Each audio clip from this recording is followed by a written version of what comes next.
Hello students, I am your business studies teacher Navdeep and we are doing business studies of class 12th. Today we will continue our chapter number 9, financial management. In my yesterday's video, I covered meaning of financial management, role of financial management, objectives of financial management,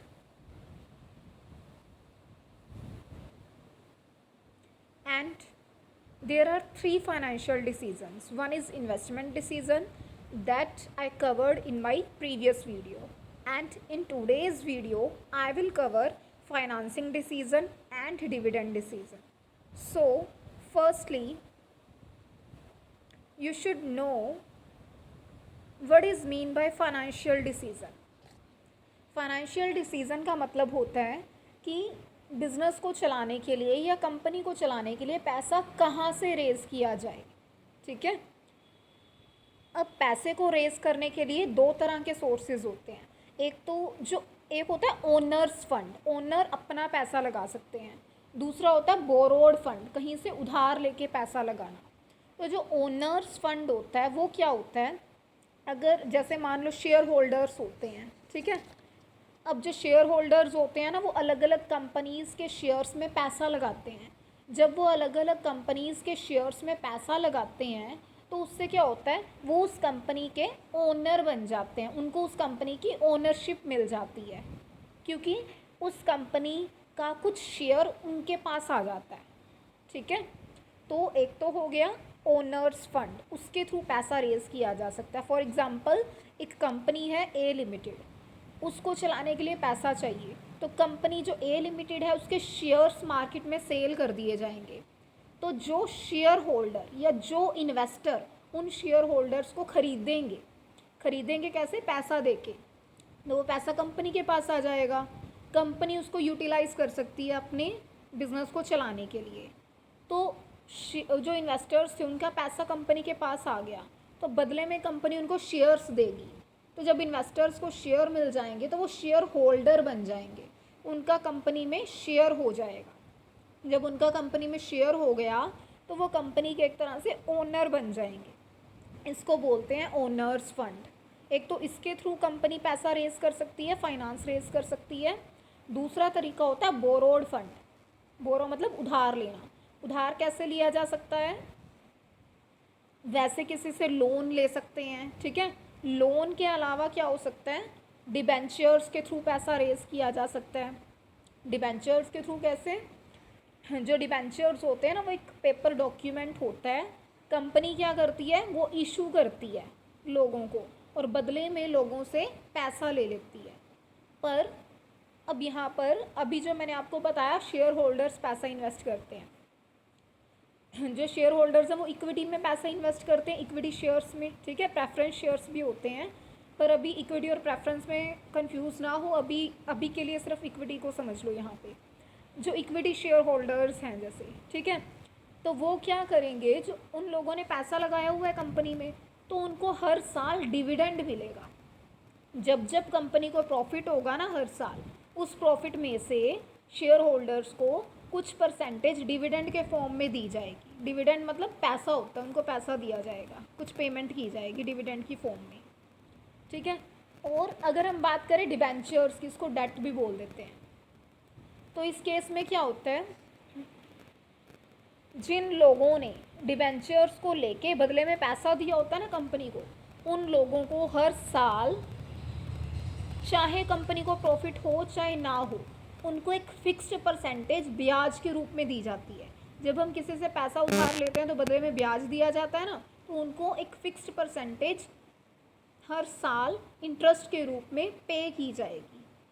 तो यहाँ पे देखो क्या हुआ, आपको एक चीज़ समझने को मिली. यहाँ पे मैंने क्या बोला कि जो डिविडेंड की पेमेंट है वो शेयर होल्डर्स को प्रॉफिट्स में से की जाएगी. अगर प्रॉफिट है तो उनको डिविडेंड मिलेगा, अगर प्रॉफिट नहीं है तो उनको डिविडेंड नहीं मिलेगा. पर डिबेंचर होल्डर्स के केस में मैंने क्या बोला, चाहे प्रॉफिट है चाहे नहीं है, उनको इंटरेस्ट मिलेगा ही मिलेगा. कंपनी चाहे जहाँ से मर्जी ला के दे उनको इंटरेस्ट का पैसा, पर उनको देना ही पड़ेगा. ये दोनों चीज़ों में डिफरेंस है मेन. ठीक है। अब यहाँ पर डेट और इक्विटी को थोड़ा सा और डीप में जाके समझो, आगे जाके आपको इजी रहेगा आगे के पॉइंट्स को करने में। यहाँ पर देखो अगर हम इक्विटी की बात करें, ठीक है,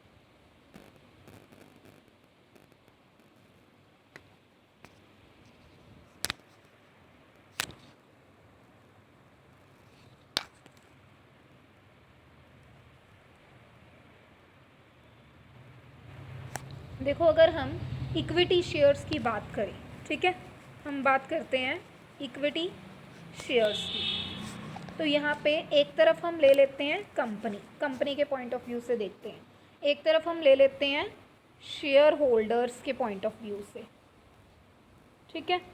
तो यहाँ पे देखो अब क्या है, अगर हम देखें कि इक्विटी शेयर्स के केस में रिस्क किसको होता है, इक्विटी शेयर्स के केस में अगर इक्विटी के थ्रू पैसा रेज किया हुआ है तो कंपनी के ऊपर कोई बर्डन नहीं है कि इनको डिविडेंड देना ही देना पड़ेगा। अगर प्रॉफिट है तो दे देंगे, अगर नहीं है प्रॉफिट तो नहीं देंगे। तो कंपनी को इस केस में रिस्क क्या है, कम है, या आप बोल सकते हो रिस्क है ही नहीं, ठीक है, रिस्क कम है इस केस में।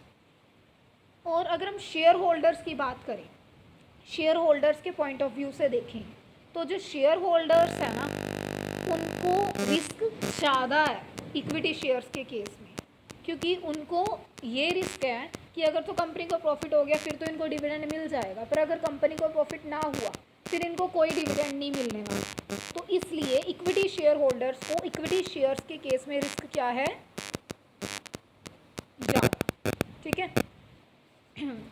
अगर हम कॉस्ट की बात करें, खर्चे की बात करें, तो कंपनी को इक्विटी शेयर्स के थ्रू अगर वो पैसा रेज करती है ना तो खर्चा ज़्यादा आता है, कॉस्ट क्या आती है कंपनी को,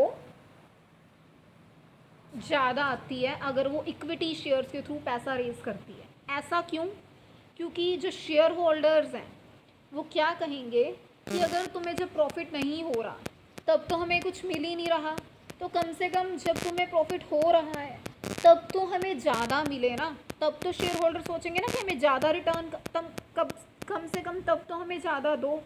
तो इसलिए इक्विटी शेयर्स के थ्रू जब पैसा रेज किया जाएगा, जब प्रॉफिट हो रहा है तो उस टाइम पे कॉस्ट ज़्यादा आएगी। कॉस्ट क्या होगी कंपनी के लिए, कंपनी को जो डिविडेंड देना पड़ेगा शेयर होल्डर्स को वो ज़्यादा होगा इन कंपैरिजन टू इंटरेस्ट जो डिवेंचर होल्डर्स को पे किया जाता है। क्लियर है इतना। अब हम बात करेंगे डिवेंचर्स। अब डिवेंचर का केस ले लो।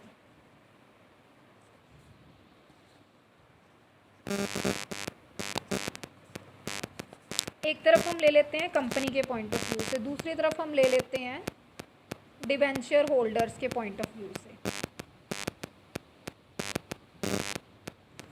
जो कंपनी है, कंपनी को रिस्क डिवेंचर्स के केस में ज़्यादा होगा, पर डिवेंचर होल्डर्स को रिस्क कम होगा। ऐसा क्यों, कंपनी को रिस्क ज़्यादा क्यों होगा, क्योंकि कंपनी का मान लो कि कुछ प्रॉफिट होता ही नहीं, अगर वो लॉस में चली जाती है किसी साल तो भी उसको इंटरेस्ट देना पड़ेगा डिवेंचर होल्डर्स को, चाहे अपनी असेट्स बेच के दे, चाहे कहीं और से उधार पकड़ के दे, जैसे मर्जी दे।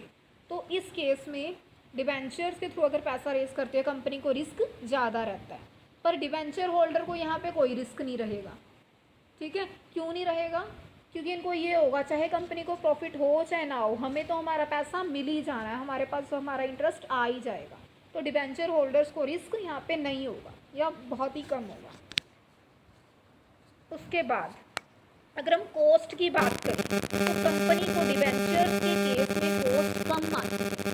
कम क्यों आती है, क्योंकि इनको रिस्क कम है, डिवेंचर होल्डर्स को रिस्क कम है ना, तो ये है कि चाहे कंपनी को लॉस भी होगा तो भी पैसा मिल ही जाना। इसलिए ये लोग जो इंटरेस्ट, इनके लिए जो इंटरेस्ट रेट है ना वो कम फिक्स की जाती है, इन कंपैरिजन टू डिविडेंड, इनको डिविडेंड से इंटरेस्ट रेट कम दी जाती है।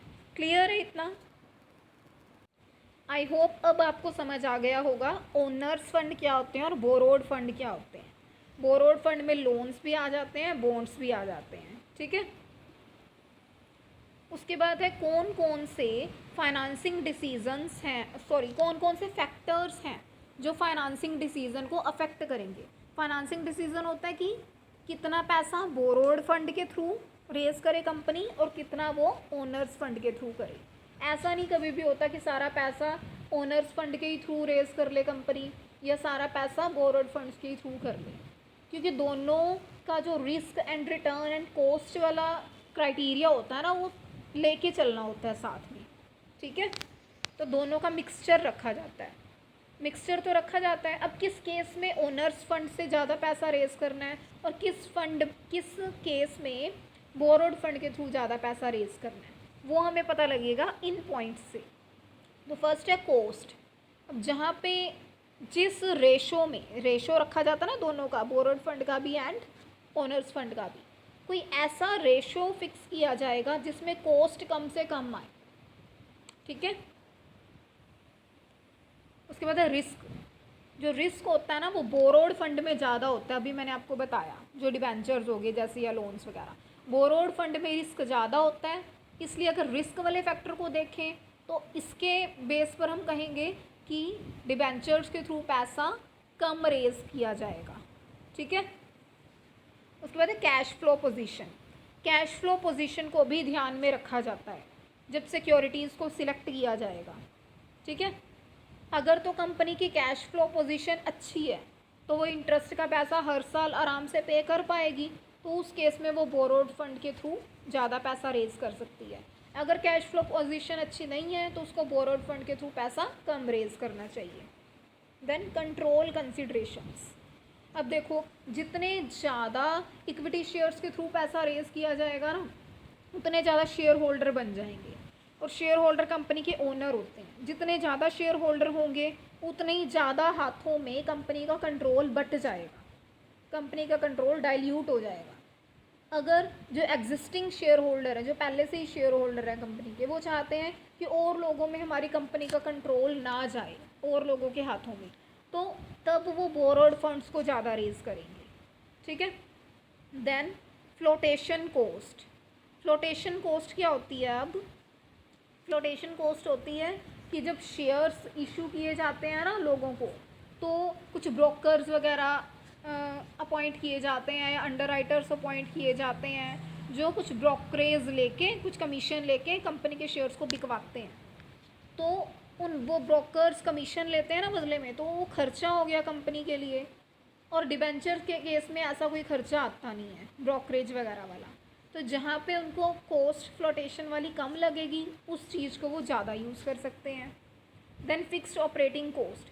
अगर बिजनेस के ऑपरेशंस में ही ज़्यादा पैसा लग रहा है, उसी में ज़्यादा पैसा खर्च हो रहा है, तो इंटरेस्ट की पेमेंट करने के लिए तो बचेगा ही नहीं।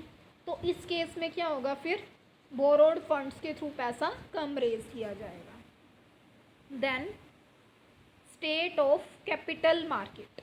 अब कैपिटल मार्केट के स्टेट का यहाँ पे क्या मतलब है?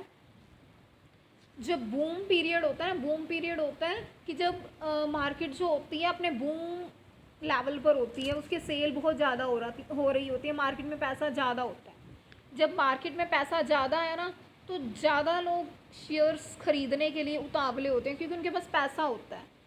और शेयर होल्डर जो होते हैं उनको रिस्क ज़्यादा होता है ना कि प्रॉफिट होगा तो ही डिविडेंड मिलेगा।